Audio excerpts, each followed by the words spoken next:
पानी रिश्ता नीचे चला गया, कटाव होता गया, पहले नाले में बदली, नाले के बाद अभी नदी में बदल चुकी है और इस नदी की शक्ल ले चुके आसपास की जितनी खेती की ज़मीन है वो खतरे के मुहाने पर है। और इसी के साथ साथ यहाँ अमरूद का जो पूरा बागान है, इन बागानों पर भी अब खतरा मंडरा रहा है। जो लोग हैं अपने बगीचे बचाने की कोशिश कर रहे हैं, पौधों के साथ साथ कटाव कोशिश कर रहे हैं कि ज़मीन दरअसल कम से कम कटे।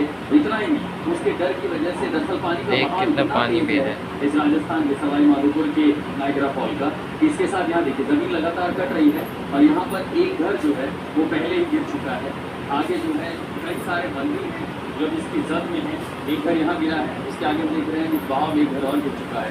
तो यहाँ पर जो हुआ है कई घरों को नुकसान हुआ है, लेकिन मिट्टी का कटाव जिस तरीके से हो रहा है, पानी अपने साथ नीचे लगातार काट रही है।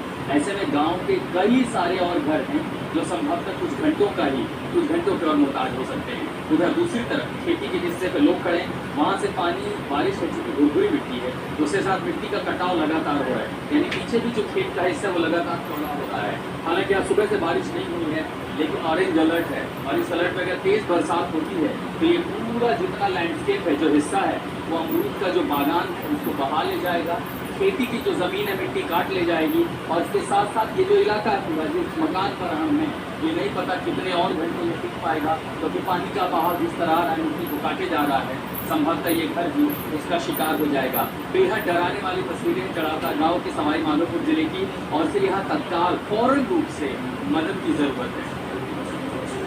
शहर के भीतर जाने वाले रास्तों पर सैलाब होता है, ऐसा सैलाब जिससे पार पाना मुश्किल ही नहीं नामुमकिन हो लगता है।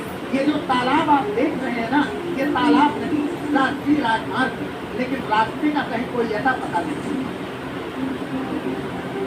ये राष्ट्रीय राजमार्ग है जो सवाई माधोपुर को आगे फिर कोटा और उसके बाद जयपुर और दूसरे इलाकों से जोड़ता है। लेकिन राष्ट्रीय राजमार्ग जलमग्न है। इतना ही नहीं, सवाई माधोपुर में लगभग 2.5 दर्जन से ज़्यादा ऐसे गाँव हैं जो जलमग्न है, जिनका संपर्क मुख्य शहरों से कट गया है। तो आने जाने वाले लोगों के लिए सड़क पर ये दरिया पार करनी पड़ रही है। दरअसल पास में जो बांध है, उस बांध पर पानी जो है वो ओवरफ्लो हो गया। ओवरफ्लो होने के बाद स्थिति ऐसी आगे दरअसल अमूल इलाकों की ओर जा रहे हैं। इतना ही नहीं, इसके बगल में पूरा खेतों का इलाका है जहाँ पर खेती होती है अमरूद की। और अब ये आप जो पूरे खेत देख रहे हैं, क्या खेत क्या घर, सब कुछ बिल्कुल जलमग्न हो चुके हैं। और ऐसी स्थिति में ये जो इलाका है वहाँ पर सबसे ज़्यादा दिक्कतें हैं, चाहे वो सवाई माधोपुर हो, टोंक हो, बूंदी हो या कोटा का ये इलाका हो। और इसीलिए इन पूरे इलाकों में अब मदद के लिए SDRF, NDRF और भारतीय सेना को उतारा गया है। अलग अलग इलाकों में राहत बचाव कार्य शुरू कर दिया गया है। रास्तों पर चलना मुश्किल है, क्योंकि बहाव कब चीजें अपने साथ ले जाए कह नहीं सकते। जलधारा पाँव उखाड़ने के लिए बह रही है।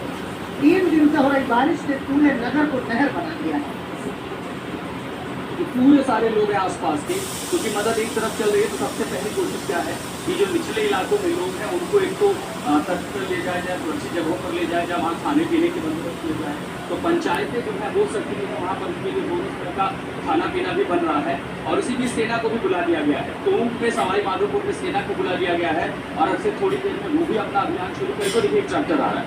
अब ट्रैक्टर को देख करके आप अंदाजा लगा सकती हैं कि राष्ट्रीय राजमार्ग जो सवाई माधोपुर को कोटा से जयपुर से जोड़ता है, वो उसकी स्थिति कैसी होगी। देखिए अब वो ट्रैक्टर दरअसल हमारी मदद के लिए आया कि हम दूसरे इलाके में जा सकें, क्योंकि यहाँ और ज़्यादा आगे पैदल चलना कम से कम मुश्किल है।